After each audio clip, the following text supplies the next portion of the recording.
Hello, peoples, and welcome to Esoterica Cinema, the program where we take films and discuss the hell out of them. My name is Jason Peters. With me, as always, is one of only 7 people in the world who knows the true formula for Coca-Cola, Mr. Ryan Seabold. What's up, Jason? How's it going, buddy? It's going well, man. We are here looking at one hell of a movie this week. I believe you have a description for us, don't you? I do. Today's film is arguably the largest PSA for Child Protective Services ever made. That's right, we're talking about Possession from 1981. Directed by Polish filmmaker Andrej Zulawsky, Possession tells the story of a married couple, Mark and Anna, played by Sam Neill and Isabelle Adjani, respectively, who are going through a divorce. What starts as a reveal of infidelity and neglect quickly unravels into an otherworldly portrayal of emotion unlike anything I've ever seen before. At its core, it's an art house film that never pulls its punches, and as our characters descend into madness, this film hits like a dentist drill on a raw nerve. Also, tentacle monsters, which is why we've added this to our body horror series of reviews.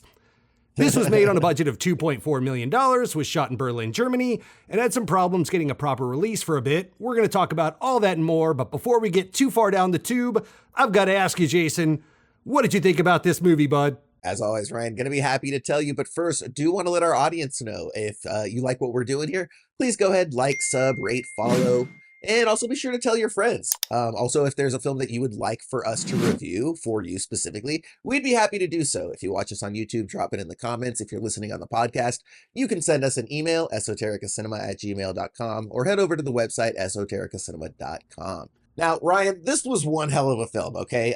Let's go ahead and dive into our opening statements here. What I will say is that if you're looking for a subtle, objectively honest portrayal of a degrading relationship, you've come to the wrong film. This is first and foremost a dramatic look at a crumbling marriage with a heavy emphasis on the drama, but also on subjectivity. Along the way, the film is not interested in subtlety, though it does welcome ambiguity, which is pretty cool with regard to the interpretation of both its plots and its themes. And it also embraces juxtaposition while remaining remarkably consistent, which is like kind of a very interesting thing to do. It's at times both loud and quiet. It's both assured and insecure. And while it's not perfect, it does achieve a remarkable sense of independence in the cinematic lexicon, as far as like no other film that I've really seen is quite like this film, you know? So for fans of experimental cinema willing to look honestly and unflinchingly at a crumbling relationship while meandering down an alley of intense cosmic horror, this is a great film and one that makes a unique artistic statement. Ryan, what did you think, sir? Jason, I'm not going to lie. I was apprehensive about this film at first. I went into this movie completely blind, never having seen a trailer or really knowing anything about it other than your suggestion. Now, after we find out this is a divorce guy movie, we're going to talk about that in a minute, my mind immediately went to The Brood, which we had some fun with on this show years back. If you haven't heard it, go back, listen to it. It's a fun episode. We love it. But it doesn't take long to see this is so much more than that. Each scene stands tall as an allegory for all the emotions you feel when you lose someone. Like if Inside Out was a body horror. Not everything makes sense literally, and at times it can be a bit much with all the yelling, domestic violence, and bodily fluids. But what Zulawsky, along with his cast and crew, do so perfectly here is let you feel everything on the screen, whether you want to or not. In fact, it was so symbolic and non-literal that at times I felt like I was staring at one of those cross your eyes and see a sailboat pictures from the 90s to try to sort it all out. Oh yeah, look, it's a sailboat. You saw it too, damn it! And if all that wasn't enough, the director manages to shimmy in a heaping helping of his views against communism based on his time coming of age in Poland. You may like this film, I did. You may hate this film, but I do think you need to respect this film. So that's my take on it, Jason. Yeah, absolutely. And we'll go ahead and we'll discuss exactly what makes this film what it is. I think there's a few sort of large buckets that we can go into. And I think that there's pretty much sort of like 3 key players that have like a really sizable influence on this film. The first would obviously be writer-director Andrej Zulawsky, and then also our 2 leads, Anna, played by Isabelle Adjani, I believe you pronounce that, and then Mark, played by Sam Neill. Let's go ahead and first discuss Zulawsky's approach to the film, because, you know, I think it's fair to say that the film is billed as a horror, but that it's ultimately not a horror film. You kind of alluded to that in your description. I would say that first and foremost, we're looking at this as a relationship drama, though it's like the world's like most twisted version of it, right? It's like Marriage Story by Noah Baumbach, but made like 40 years ago in Germany and Poland with tentacle monsters and a whole lot of blood. and some weird demonic possession subplot stuff, right? Sure. But then it's also pretty vague with regards to, whether it's all, exactly metaphor, whether there's, demonic possession, or, maybe it's a Rosemary's Baby pregnancy sort of thing, right? But there is sort of some degree, or at least some theme of like biological replication or birth or something like that, right? So we've got that as sort of one bucket, but it's on top of the sort of larger narrative, which is really, again, just about the dissolution of a marriage and in a very bad way. These are like the couple at the trailer park that are not just like fighting, but like always throwing dishes. Are you two brother and sister? We's all kind of things. It is very, very intense throughout the entire thing. Very intense. lot of yelling. So, but Yes. with regards to, like I said, some of those more supernatural and perhaps metaphorical moments, you mentioned that there are certain aspects of the film that were influenced by the filmmaker's interpretation of communism and his approach to that. And so we've got a number of different influences that made the final product. I was wondering if you could walk us through your interpretation of ultimately what is happening with the film's literal narrative versus how much of what we're seeing may be more reflective of themes and maybe is more of like a visual metaphor, because it's not full on Jacob's Ladder, but it does kind of walk those lines. So how did you interpret the way that it was putting all that out there? I feel like it's almost all allegory and metaphor. Very little of this is meant to be taken literally. These are the emotions put on screen that you go through, played out by two actors while you're going through a divorce or a breakup of some kind. And at this time, Zulawsky was going through both a literal divorce and a custody battle, losing his child, but also divorcing his country or his homeland of Poland. And he had a lot of problems with communism. You see this portrayed by metaphor with the Berlin Wall, as this is filmed in West Berlin. And there's literally a wall right outside their window. There's a literal divide between two halves. He saw communism as pure evil.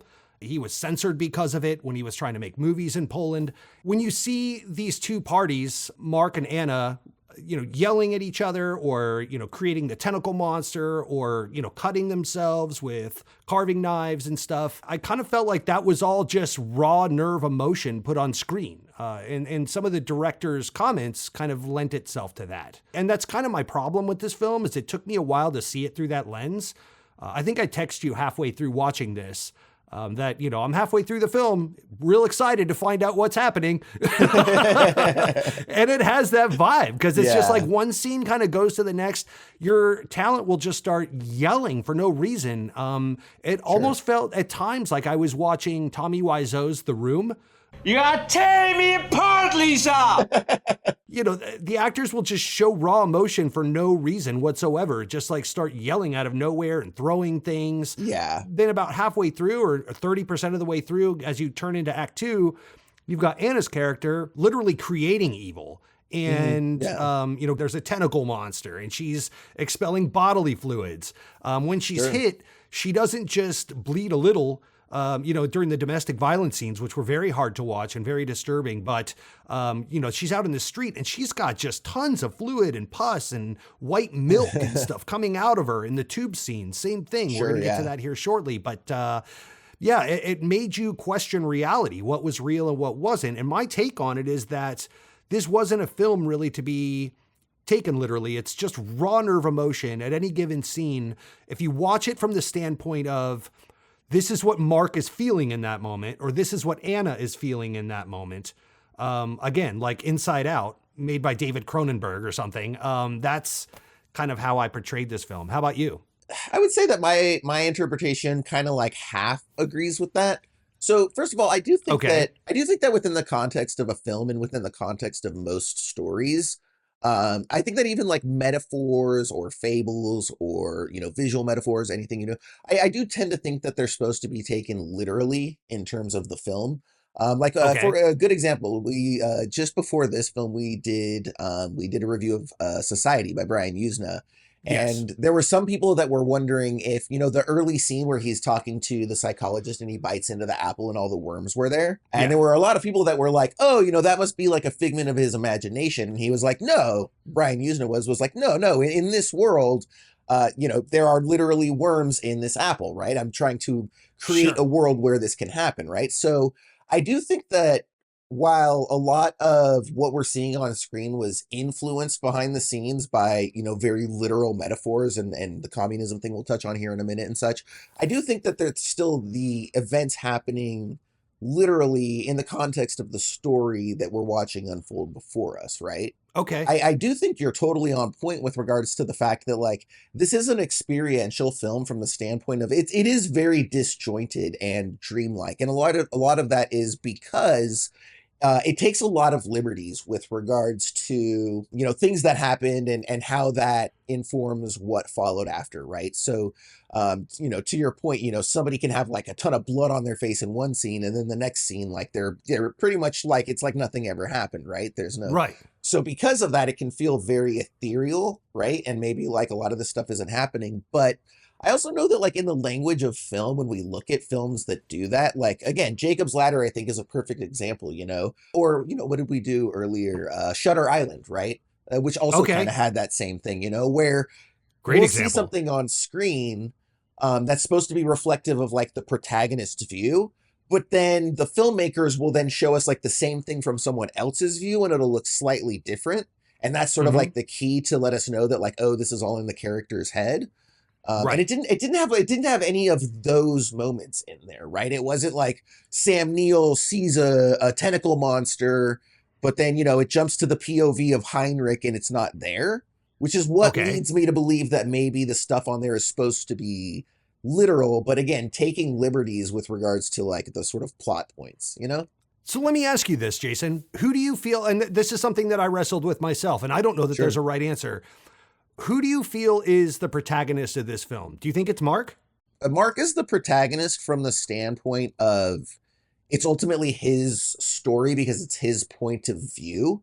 Even when we see Anna, it's usually through his eyes. And that's one of the interesting things about the creation of the film is that, you pointed out that Zulawsky was going through a divorce and, he obviously had just horrible, horrible feelings for his ex-wife. And apparently when he started out writing it, it was just going to be a complete onslaught against her and how evil she was. And it was just very much like, that's why at the top I was like, this isn't necessarily an objective look at a relationship, Sure. But Zulawsky was talking about like, as he wrote out the script, he began to sympathize with the Anna character and see certain things from her point of view that sort of shifted that POV a little bit so that it wasn't just 100% all the time. As a matter of fact, he mentioned that his original title for the screenplay was The Devil.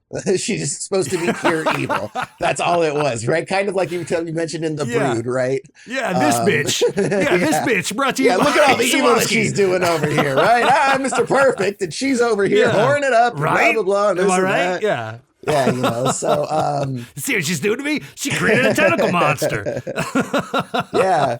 Now, but so here's what I think is interesting is, you had pointed this out. And so I went back and I did a little bit of research on it. And yeah, it was really interesting to note that Zulawsky was a strong anti-communist and that it did inform the Anna character. And that's what I think is really interesting about, artistic works like this is that you can have something that's initially, inspired by this thing. And then once it goes through all of its iterations, it comes out very differently and is a very unique expression of that thing.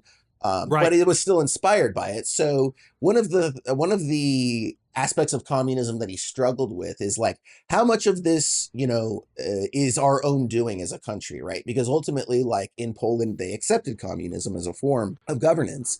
And so when it got to the point that everyone was having to like wait an hour in the bread lines and it was like failing financially, he kind of asked himself, like, did we as a country embrace and inherit this evil of communism, quote unquote, and then like give birth to it? And so this is like our doing, right? Right. And so you can very much make a correlation between that and between Anna, right? Like when we get to the end of the film, like Anna's like willingly taking in, physically receiving sexually this, eldritch god tentacle monster that you could say is sort of like, the representation of pure evil, in the sort of like H.P. Lovecraft cosmic sense of the word, right? Right. kind of like a Cthulhu type being or something like that, you know? And so it's interesting too, because you know, one of the things that we notice throughout the film is that a lot of this is mostly told in wide shots to keep that detached sensibility, right?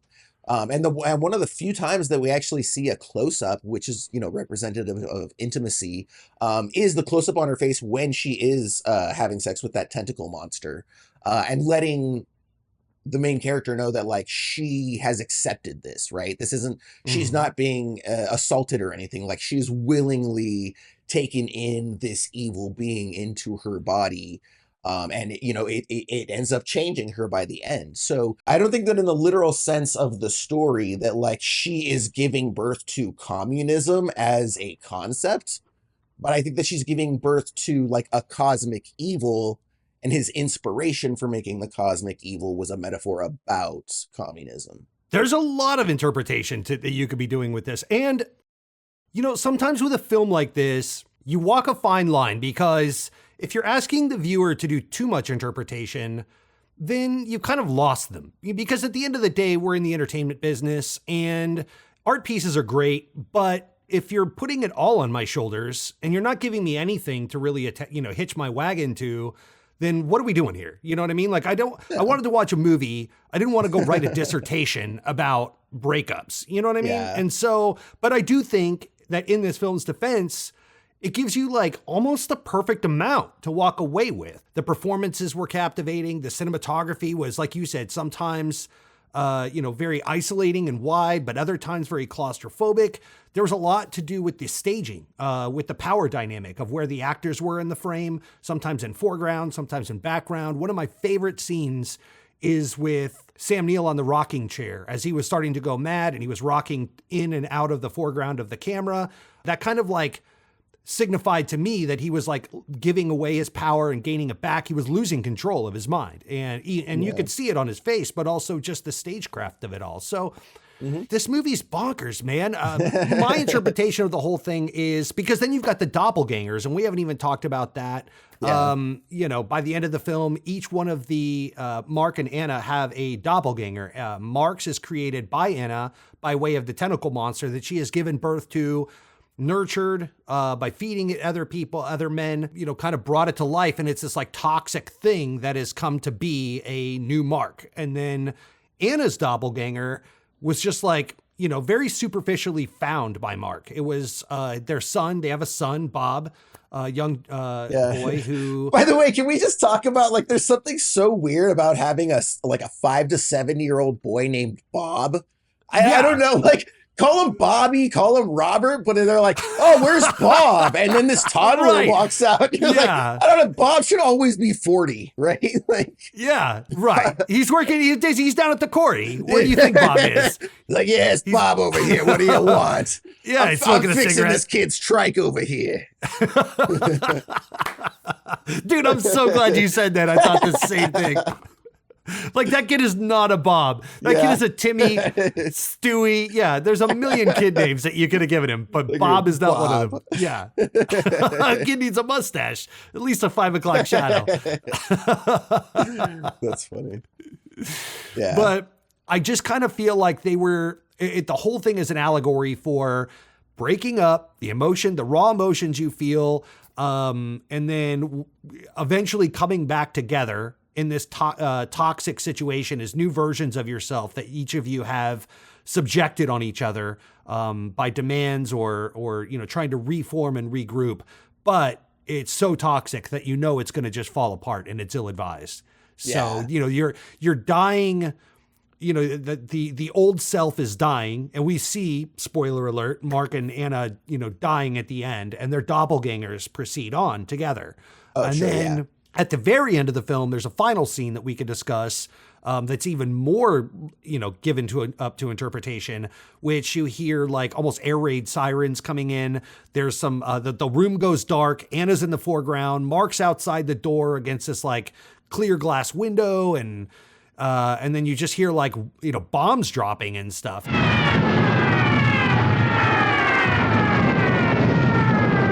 I think that is like the evil of the communist country of East Berlin was, encroaching upon their relationship. And so as they have given birth to this toxic relationship, they've given way to their own evils to try to be together in this new form version of themselves. The evil that they've been surrounded by throughout the whole film that they constantly remind you of by showcasing the Berlin Wall, is also moved in. So then now they're just engulfed in evil, communism, evil relationship, all of it.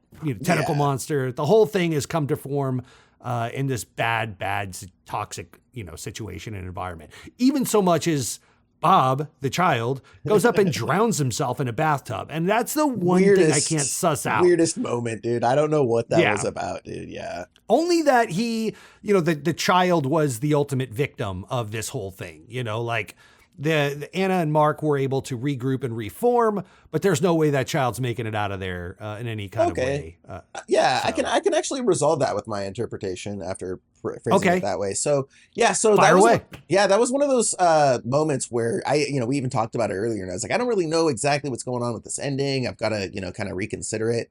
And it was after you pointed out the comments about the being communism and anti-communism being part of it, I was kind of able to, at least in my head, piece together all of this in a way that sort of worked. So I think what we really have going on here is I ultimately think that like the new versions of the character, right? Like I call him like Evil Morty, right? It's like Evil it's like Evil Samuel, very Rick and Morty-esque here. Evil Isabelle Adjani, right? Sure. So ultimately Mark is what's born out of. So there's this whole thing where throughout the movie, she basically has this like secret apartment that she's keeping, and we don't really know what it is. And then like halfway through like, by the way, can we acknowledge that PI character is probably the world's worst private investigator of all time? Can we just have it in my notes there? He's like, trailing her like 6 steps behind her, like breathing on her neck, and flailing his arms around like a Monty Python sketch. Yeah, like whoa, calling so much attention to himself. Yeah, like, she turned right. Whoa, very slapsticky. Yeah, and yeah, a lot of that was due to the fact that Berlin was portrayed with nobody in it. Again, kind of a metaphor for the isolation you feel when you're going through a breakup like this. And so you feel alone. The Mark and Anna character are almost always alone. Yeah. Barring Anna's one friend. When Mark goes to school to drop off Bob and meets Anna's doppelganger, was it Isabella or something like that? Anyway, and then some of the PI and his work people and stuff that he interacts with. But yeah, Mark is supposedly a world-class spy, and he hires this Inspector Clouseau, more or less, from the Pink Panther movies to go check on his wife. It was terrible. Yeah. So, but we do ultimately learn through that character that like she's got this secret apartment, and there's some sort of being that we're not really going to see until later on in the movie, which we actually do see it, which is cool. And so that it's almost like it's kind of a little bit like a Hellraiser thing where ultimately this being is going to become like evil Mark, right? And the being becomes like, again, evil Mark. So the way that I saw it is basically that like our Mark and Anna that start the movie and exist throughout the movie have not fully embraced the evil yet, right? Like they're flirting with it.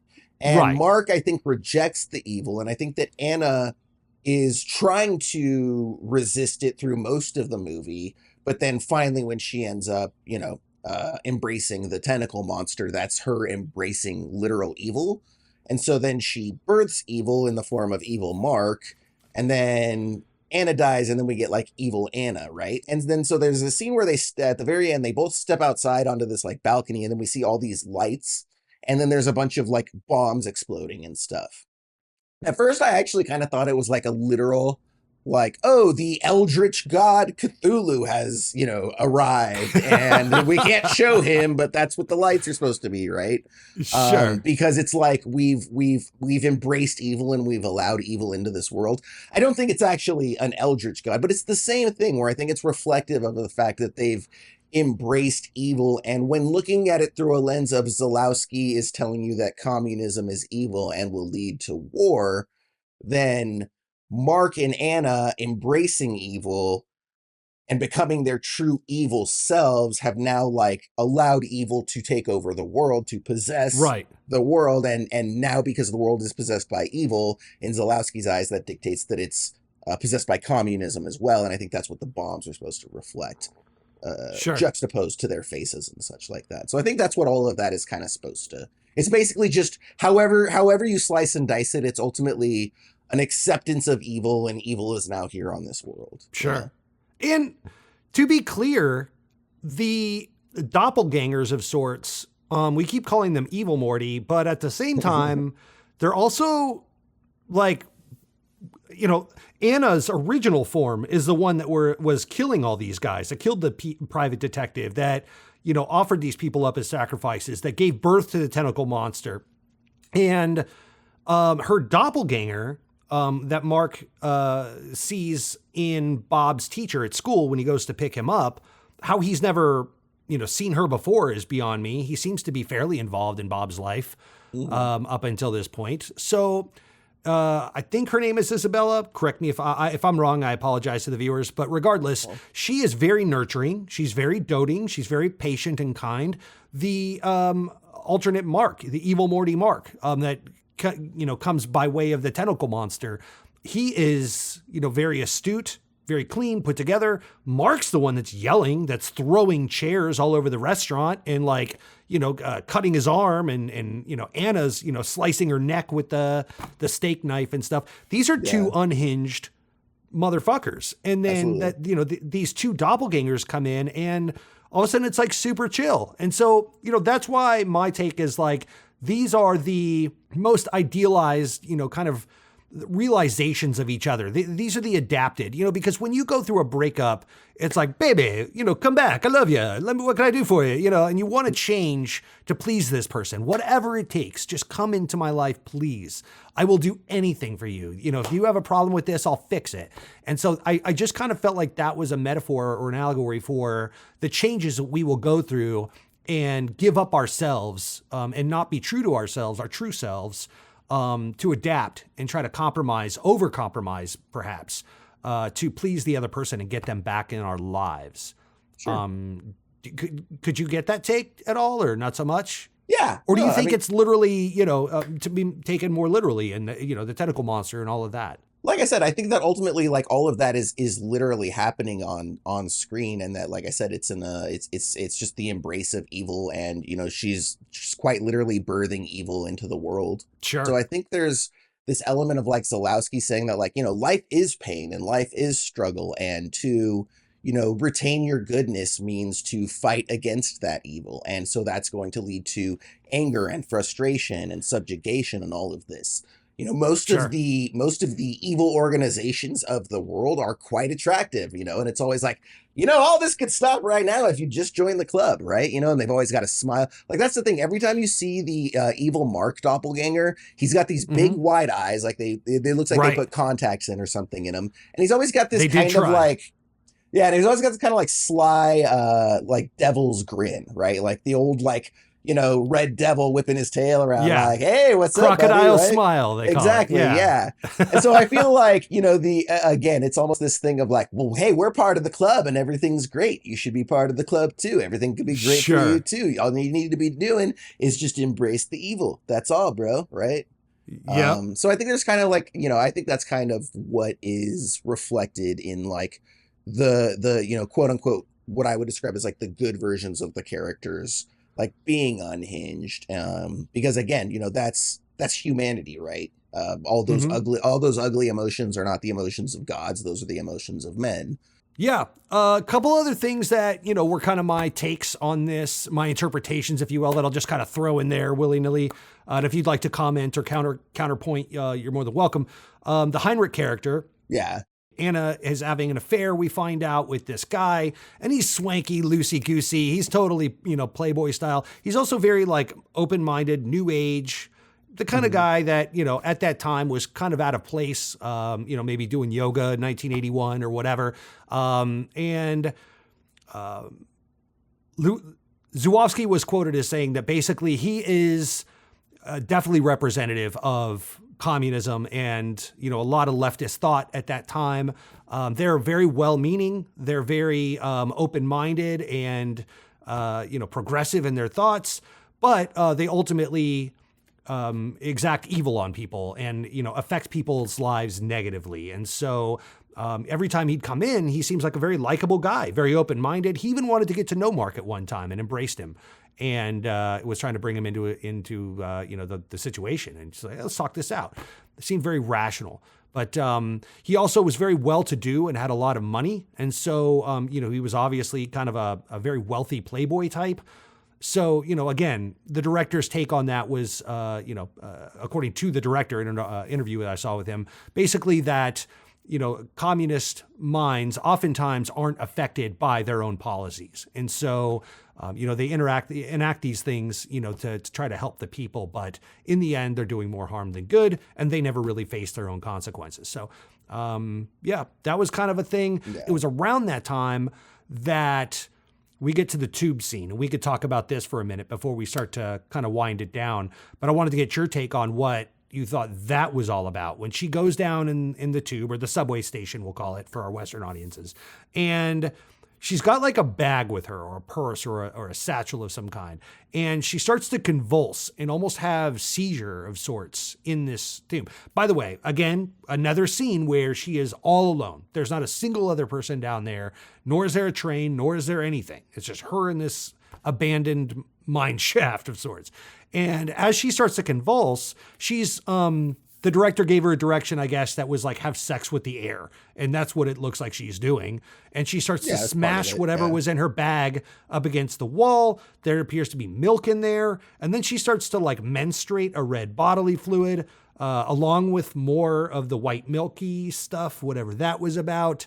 The scene, other than the tentacle monster stuff, feels fairly out of place. What was your interpretation on that? Yeah, I mean, that's the big scene for me when you're talking about the overall theme and the overall crux of like what is going on, because I think that, you know, when you take a step back, you know, we forget this film is called Possession, you know, and I think that means numerous things. I think that we've got obviously a theme of emotional possession with regards to like the relationship, right? And the Mark character wanting to possess Anna more than she wants to be possessed, but Anna also wants to possess Heinrich. I think we've also got the emotional response, right? We're possessed by our distraughtness, our anger, our whatever. So we're kind of like, our emotions are sort of hijacked and being possessed by, you know, what's going on. And then I think that we've got also just, you know, a very literal act of possession in terms of whether you think that she was, again, it's like a Rosemary's Baby thing where she was like assaulted by the devil or an evil and impregnated with evil, or as, you know, the director would seem to imply through some of his behind the scenes comments, whether it's more about her possessing evil because she has accepted it. To your point from earlier, you know, the Mark is the protagonist from the standpoint of we see everything through his eyes. Mm-hmm. But he doesn't really change much as a person, aside from the fact that he ultimately dies. But he's sort of the same dude at the end as he is at the beginning. But I think that the narrative arc belongs to Anna. And it's almost, I wouldn't say counterintuitive, but it's not a traditional arc, because I think that in keeping with his original intent, this is actually an arc of Anna embracing evil. And I think that's ultimately the crux and theme of the film. I think that's, if you were to break down what's going on in this movie, like in one sentence, it's ultimately about a woman resisting evil until she ultimately succumbs to accepting it, you know? Okay. And so she actually refers to I want to say, I may be wrong, but I want to say that in a follow-up conversation right after that scene, she refers to it as like a miscarriage. And so I think that what we see is, I think that she's literally being ethereally and supernaturally like assaulted by like a demon and impregnated with evil, and that's probably where the direction to like have sex with the air could come in and something like that, right?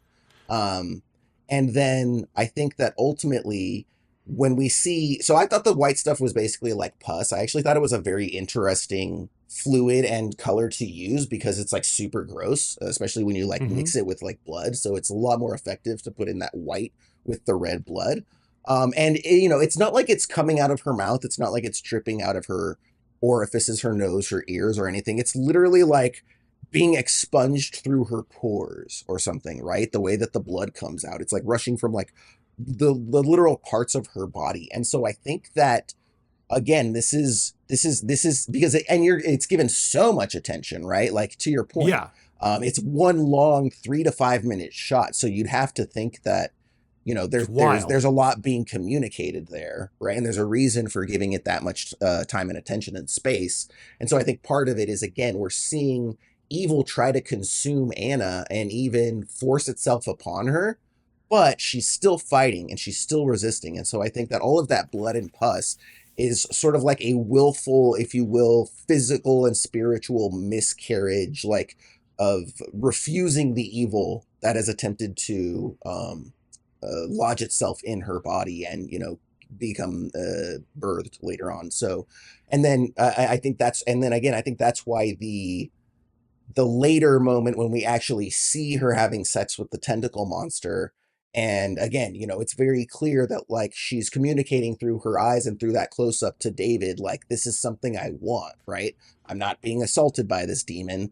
Like, and so I think that's the pivotal moment where she, as a person and as a character, makes the decision to accept evil, which ultimately leads to the birth of evil in the form of the evil Mark and Anna. Oh, hi, Mark. Oh, hi, Mark. I mean, because she even says, so Mark stumbles in, if I'm not mistaken, into that room while she's having sex with the tentacle monster, and he's watching with like googly eyes, like he's amazed at what he's seeing. And shortly after that, like after that scene, from that moment on, he's now defending her to the point where he burns down her apartment to get rid of evidence. He kills Heinrich and gets rid of him by drowning him in a toilet. And on it goes. So he's doing these things behind her to try to clean up her mess, more or less, and defend her as she is now, you know, nurturing this evil. So, and she looks up at him mid-coitus, and if I'm not mistaken, in that close-up you're referring to, says almost. Almost.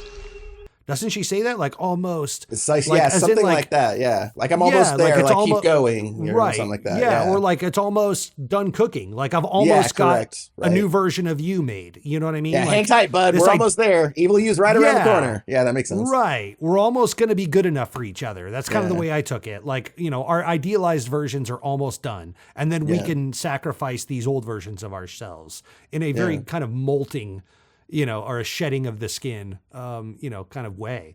You know what this movie reminded me of in a lot of ways was Under the Skin that we talked about was ScarJo. I thought that in a very similar fashion, upon first watch, it had a very what the fuck, you know, kind of deal. You have a woman that's, you know, killing men and sacrificing them to the black goop and all of that. But upon second viewing, when you go in, you know, I really appreciated that movie so much more. We have a great episode about that. If you haven't heard it, go back and listen. Yeah. But I only bring that up because I think I will get a lot more out of a second viewing of this, and I do plan on watching it again someday. Yeah, that's just how some of these films are, you know, is you go into it with a certain expectation, right? Like, I totally did not expect this to be, like I said, first and foremost, a relationship drama. But it absolutely is, you know? And so I was expecting more of like a, you know, maybe like a little bit more of a intense society, like not as jokey and stuff like that. But, you know, there's really not any horror elements at all in the first half of the movie. No, there are not. I mean, aside from, of course, just the horror of watching these two people in a very terrible relationship, just full-throated going after each other all the time. That's definitely and let's also, I do want to bring this up real quick too, is the Bob character, the kid. Because one of two things is true. Now, as I finished this movie, I was like, my biggest takeaway was like, wow, those two people don't give a fuck about their kid at all. Like, he is a complete afterthought through the entire movie. And then I wondered if that was like Zulawsky leaving some stuff on the table. And then I actually wondered if it was actually incredibly intentional, you know, that these two people are so also, you know, so self-absorbed in their own mutual situation that like this kid is just completely ignored. Yeah. Because, you know, you could pretty much write him out of this movie and, you know, it wouldn't really change that much. And as a matter of fact, you know, as saying it out loud, you know, I wonder if maybe the original intent was just to make the Anna character look worse, right? Because he was trying to like make this chick look like the devil, because it seems kind of out of character that she would just leave her son. I know she's obviously going through some stuff, but it seemed like she was caring enough that she wouldn't just leave him alone for like 3, 5, 7 days, whatever it was, Sure. right? There's that one scene where he comes back. Yeah. Mark does. He's and covered like, in jelly and stuff. Yeah, and he's like, you've been alone for a while, haven't you, bud? Yeah, and then he just like shakes yeah. his head yes, you know. And It was so, a really that was kind of a gut punch scene for me, seeing a kid neglected like that. That was rough. Yeah, of course, you know. And so again, I think that you can also sort of feel, I think that some of these maybe inconsistencies are, you know, reflective of watching Zulawsky kind of wrestle with what this film ultimately would be. Again, because starting out, it was supposed to be so just look how evil this person is. And, Sure. you know, by the end of it, and it was like, well, you know, maybe I was a little harsh. I suppose maybe I did a few things to make this situation bad. Maybe 1 or 2 things. Right. Well, you know, again, I think this goes back to maybe your my taking this movie more allegorical or metaphorical than perhaps you do, which is, you know, I just really saw the Bob character as a stand-in for the fact that children are often the ones that suffer the most and are used as pawns as in the power struggle of a divorce or a breakup of this caliber.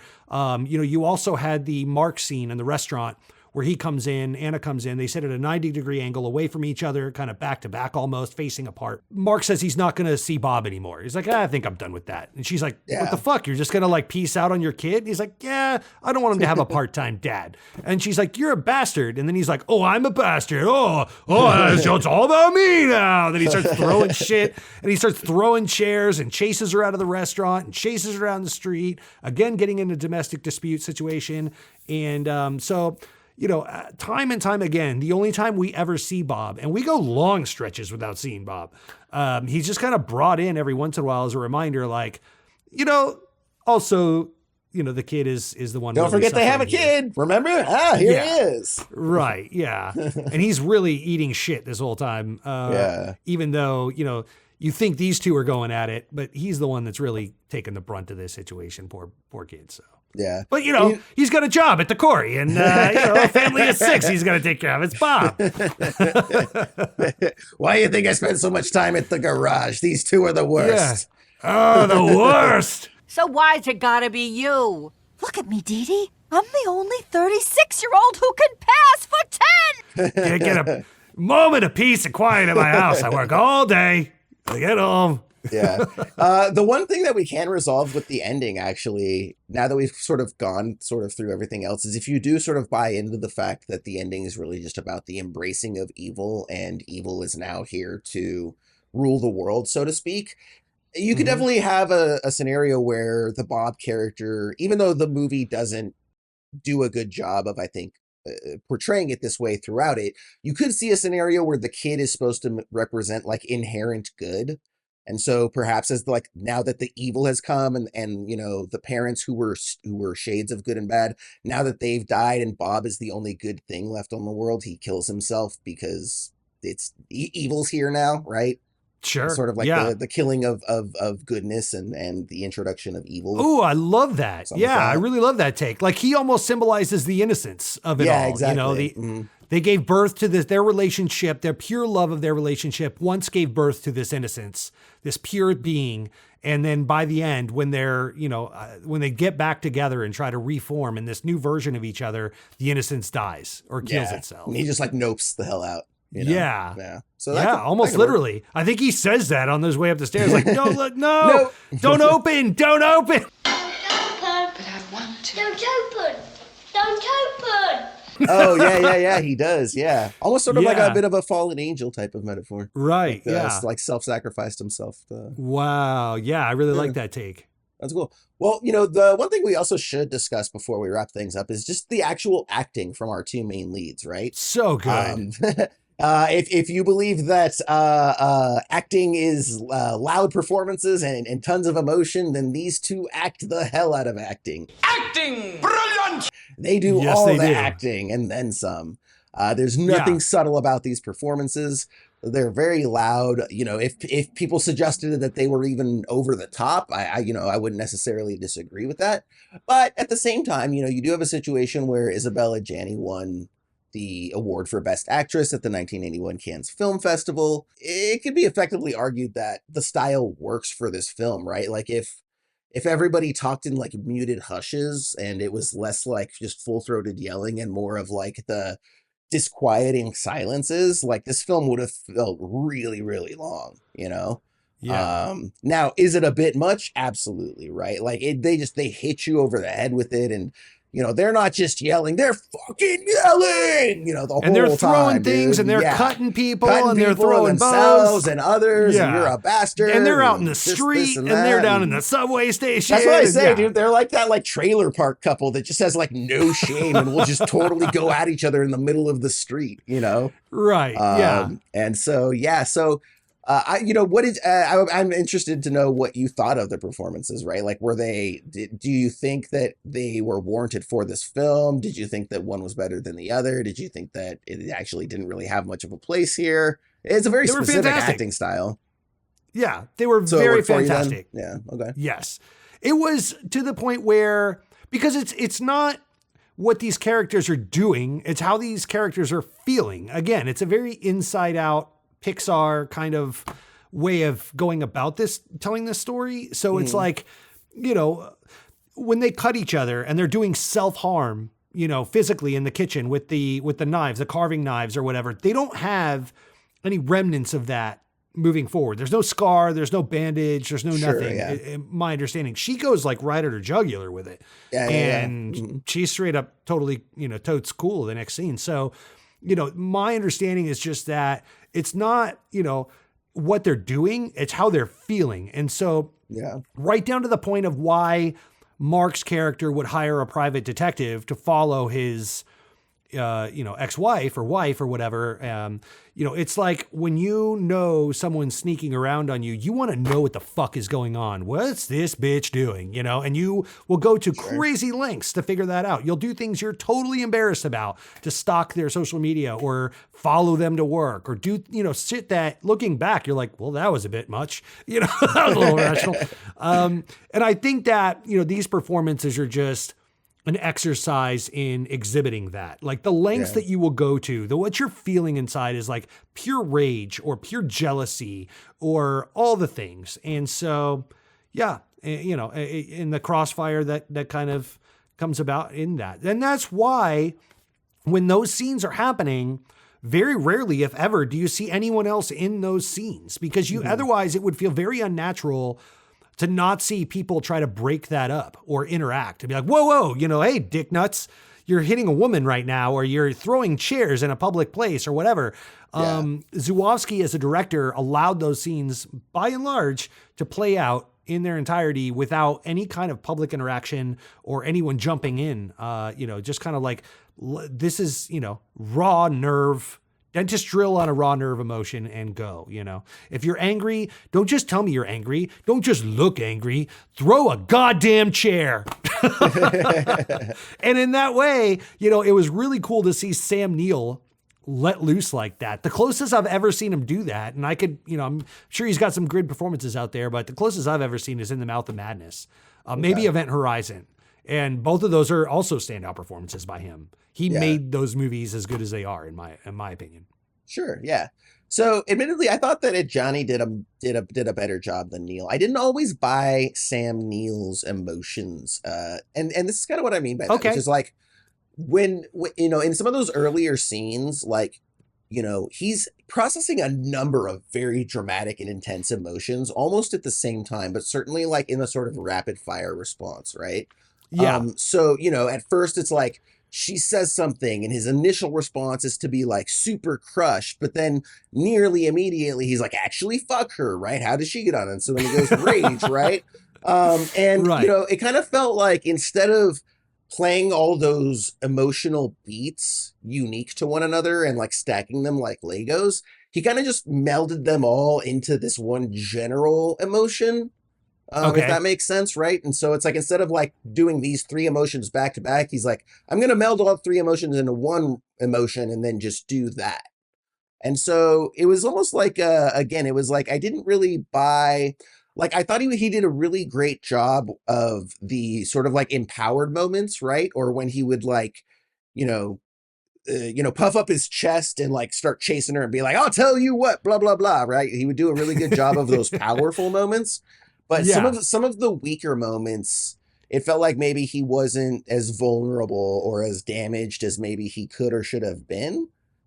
Sure. So there was just a little bit of that I picked up that wasn't like 100% authentic, but it's not a bad performance. And I do think part of it is that like Adjani is so good at what she's doing, and like it, Dude, so good. Yeah. And it could easily, I think what's really interesting is it could have just very easily been one of these, like, I'm psychotic and insane, and like, that's all it is. But to be able to do that, but then also carry a certain pathos for the character and allow us as the audience to have a certain pathos for her, even in light of, like you say, her walking away from her son for a week and just piecing the hell out, like, it's really hard to pull off, being somebody who still does some of these horrible things, but then retains the audience's sympathy. And then, and it's also not like she's being abused any more than the Mark character is, right? Like, it's a mutual sort of abuse and neglect and all of this stuff. So it's not like we automatically get that built-in sympathy because like she's being abused, for example, and we allow that to excuse. So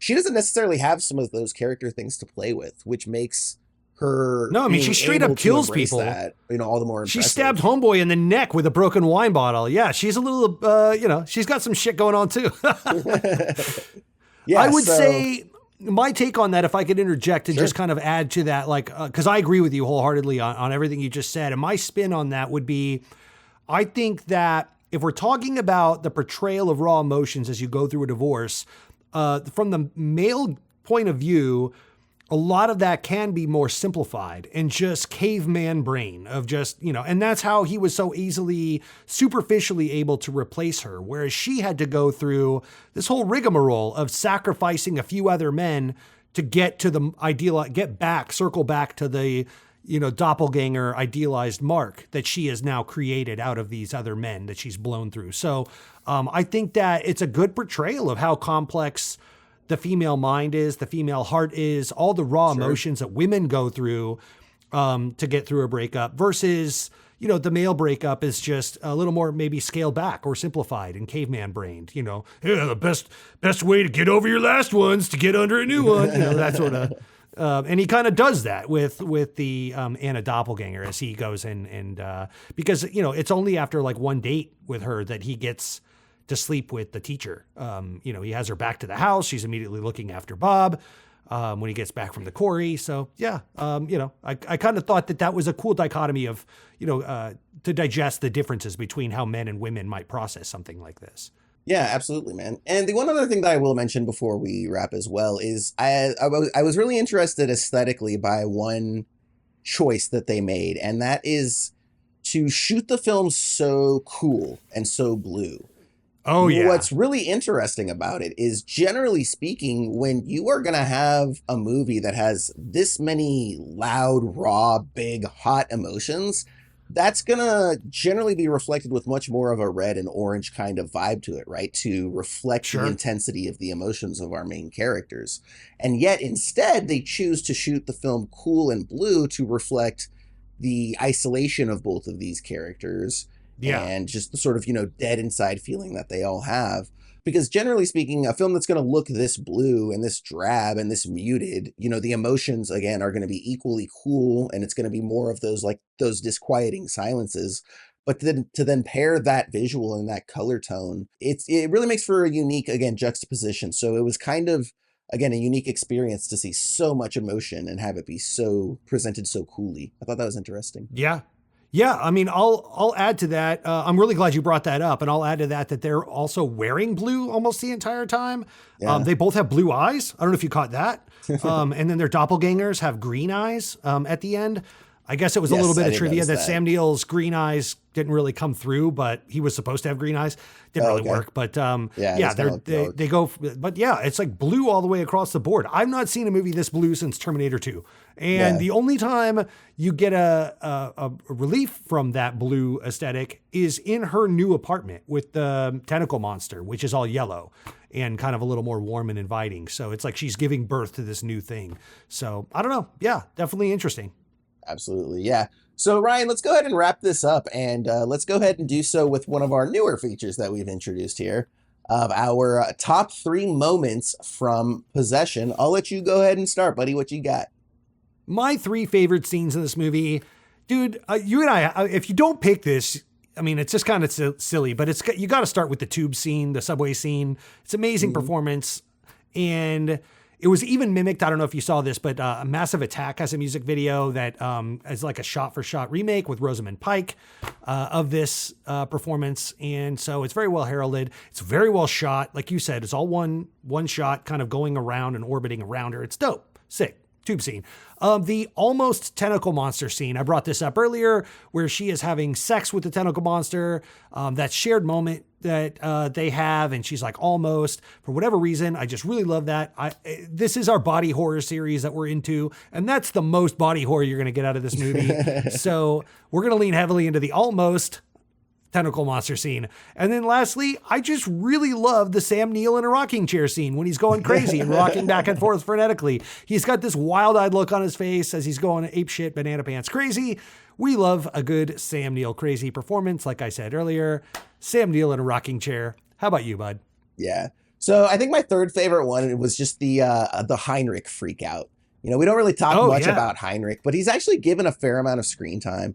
And, you know, in addition to everything you mentioned, he was also just sort of Zulawsky's rejection of, you know, the 60s and 70s, you know, swinging good time guy, right? Which Zulawsky is very much not, right? He's the more cerebral, brooding Polish type. So, but just watching Heinrich go like full, you don't know if he's drunk. You don't know if he's like on 3 rails and a bunch of methamphetamines, like who knows, but he's just kind of going off on it. And again, I think it's a fun moment where we get, you know, we allow that character and the actor to, you know, have some fun with that. For the second scene, I think we've got, you mentioned the sex with the tentacle monster, but even before that, I think the reveal of, you know, this sort of just like darkened cocoon that the PI finds when we first see the monster before it's evolved into its later stage. And, you know, what's interesting about that too is that the film was co-written. The name of the other writer eludes me right now, but he was an American, and it's the only film that Zulawsky shot in English. And so he needed somebody who spoke English to be able to help him translate it. And the writer was saying that, interestingly, on page, they never described the monster. And they never actually agreed when they were working on the film together that the monster was going to be explicitly shown. So the way that they show the monster in that one scene halfway through, where again, it's just in the dark and you kind of maybe see like an eye twitch or something like that, but you're not 100% sure. Like the writer was convinced that that was how the monster was going to be portrayed for the entire movie. So when all of a sudden, you know, it gets to the scene and we actually see it like having sex with her, he's like, oh, I did not expect that at all. We never discussed that. That wasn't something that, you know, we worked out together. That was just a Zulawsky thing that he decided to do later, you know? So sets up a really nice mystery. And then my number one scene is the subway thrashing scene. And in addition to just being a great performance and exceptionally shot, again, I think that what is most effective about that scene is the way that she does bleed and the way that we see that white pus, you know, coming out with the blood, and how it's not, again, we've seen blood, you know, squirt from the eyes and coming out the nose, or we see people vomit blood like all the time in these types of movies, but you never just sort of see it like coming out of their pores and leaking out of their back and just sort of like flooding all over them. And so in addition to just being a very impactful scene in terms of the plot and, you know, what it has to say about the main takeaway from the film and the overall themes, I just thought it was really interesting from a, you know, physical, practical effects point of view to see how they brought that to life, because it's really unnerving and really kind of revolting, but in a very, you know, strong way that we look for when we watch horror movies. So. Sure. That would be my little bit of number a one moment. trivia, Jason, on the tentacle monster to kind of put a button in that. Apparently, Zulawsky was in New York City at the time with the producer, and they had just seen Alien, the original, by Ridley Scott. And after walking out of the theater, they said, that's who we need to make our tentacle monster. Whoever made that, we need to hire them. Producer says, I got you, fam. So they contact Giger, who designed everything for that. And Giger said, I'm really busy right now. Got a lot going on in my life, but you need to contact the guy that actually made the puppet, a guy named Carlo Rambaldi. So that's what Zulawsky did. The guy was out in LA. They went out there, met with him, and Carlo Rambaldi, who made the original alien creature from the original Alien, did the tentacle monster. And he also went on to go do E.T., and as well as the aliens from Close Encounters of the Third Kind as well. I thought that was a cool little bit of trivia. Apparently, when the the tentacle monster showed up on set, it looked like a penis. And I guess Zulawsky had ordered it to look like a product of sexual nature. He wanted it to be, some kind of alien evil desire, evil sex. And so Rambaldi said, I got you, fam. We're making a big old dick. And Zulawsky said, well, certainly we got to do something with this. And so he added all the tentacles and stuff onto it after the fact. And so it's kind of a modified version of the original dildo that showed up on set. But anyways, I thought that was interesting. Carlo Rambaldi. Hey, I never really thought of that guy. We never really brought him up on the show as like a visual effects or special effects tour, but he's one of the OGs. Yeah, my favorite story was how apparently he had to bring, because he's an Italian guy, and so they had to bring the prosthetics and the creature over to Germany where they were shooting. And it was like so unwieldy and so large that he had to put it inside of 5 coffins.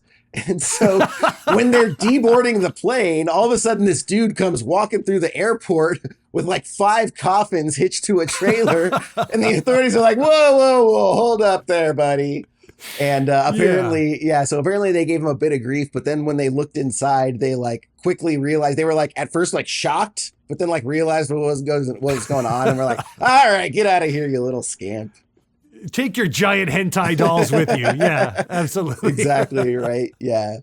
So wacky. From there, we'll go ahead and launch into our 3 adjectives. I'll go ahead and kick us off this time. My first is going to be unflinchingly direct. When it comes to the relationship stuff, especially, it's willing to just put you in there and show you 2 people in the absolute dregs of a relationship being absolutely horrible to each other and neglecting their kid, and cheating on each other and cutting each other up and all of that. So showing you the worst aspects of a crumbling marriage, not willing to shy away. We've got horrifically surreal for all of the supernatural elements, the tentacle monster, the evil Morty versions of themselves. And then my third is artistically dramatic. This is, to your point, it's not necessarily an entertaining film. This is an art film through and through.